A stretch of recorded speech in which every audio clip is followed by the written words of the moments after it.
আজ দেখাচ্ছি শীতকালীন একটা সবজি রান্না। আর এই রান্নাটা আমার এত বেশি পছন্দের ছোট থেকেই। আর শীতকালে প্রতি বছর এই রান্নাটা আমি বারবার করে খাই। প্রথমে আমি কিছুটা পেঁয়াজ, রসুন আর কাঁচামরিচ নিয়েছি।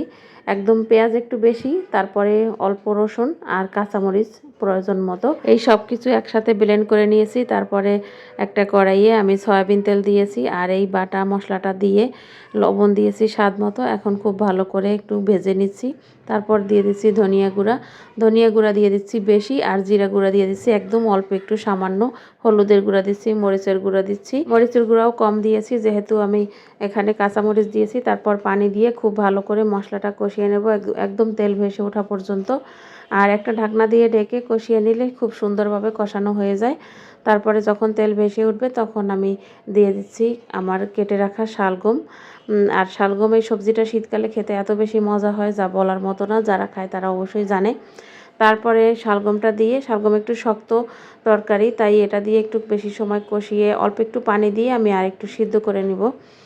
একটা ঢাকনা দিয়ে ঢেকে তারপরে কিছু সময় সিদ্ধ করে নিচ্ছি। প্রায় সব রান্নাই মানুষের একই রকম হয়ে থাকে, তবে রান্নার ধরন কিছুটা ভিন্ন হয় আর তার জন্য স্বাদও পরিবর্তন হয়ে যায়।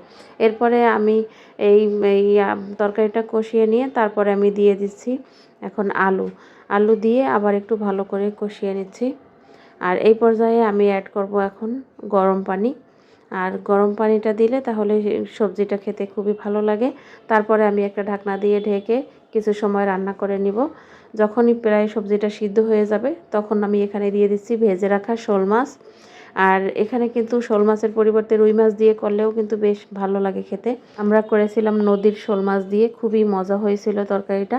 আর এরপরে আবারও ঢাকনা দিয়ে ঢেকে কিছু সময় রান্না করে তারপরে আমি এখানে দিয়ে দিচ্ছি বেশ কিছুটা ধনেপাতা কুচি। আর ধনেপাতা কুচি তরকারিতে দিলে অবশ্যই সবারই খুবই ভালো লাগে। আশা করি এই রান্নাটা ট্রাই করে দেখবেন। অবশ্যই ট্রাই করবেন আর আমাকে জানাবেন। ভীষণ মজার একটা সবজি। আর যারা আমার এই রেসিপিগুলো দেখেন তাদের সবাইকে অনেক অনেক ধন্যবাদ।